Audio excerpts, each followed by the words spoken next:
क्या आप जानते हैं कि कोरिया में हर मर्द को फौज में जाना लाजमी है? जी हां, चाहे वो K-पॉप स्टार हो या आम तालिब इल्म, फौजी सरोस से कोई नहीं बच सकता।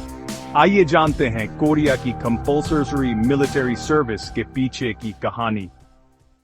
साउथ कोरिया में 18 से 28 साल की उम्र के हर सेहतमंद मर्द के लिए तकरीबन 18 से 21 महीने की फौजी खिदमत करना कानूनी फर्ज है। क्यों? क्योंकि साउथ कोरिया अब भी नॉर्थ कोरिया के साथ ऑफिशियली एट वॉर है। सिर्फ सीजफायर हुआ था, अमन मुआहदा नहीं।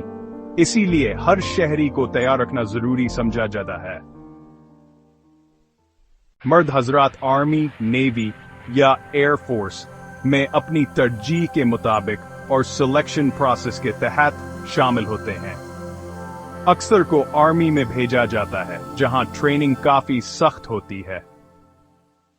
जी हां, कुछ खास केसेस में छूट दी जा सकती है, जैसे कि ओलंपिक गोल्ड मेडलिस्ट्स या स्पेशल नेशनल अवार्ड्स जीतने वाले इंडिविजुअल्स को। लेकिन K-पॉप स्टार्स को ये छूट बहुत कम मिलती है।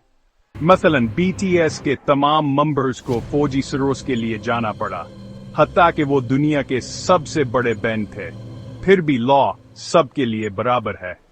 Training camps, discipline, physical drills, जंगी तरबियत और मखसूस पोस्ट्स पर तैनाती, ये वक्त न सिर्फ जिस्मानी बल्कि ज़हनी तौर पर भी इंसान को मजबूत बनाता है।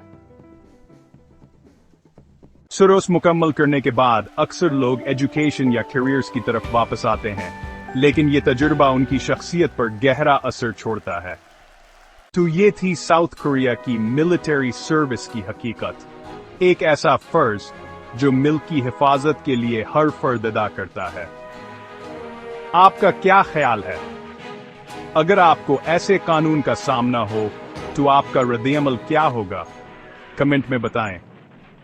वीडियो अच्छी लगी हो तो लाइक एंड शेयर करें और मजीद मालूमाती वीडियोस के लिए फॉलो सब्सक्राइब करना ना भूलें।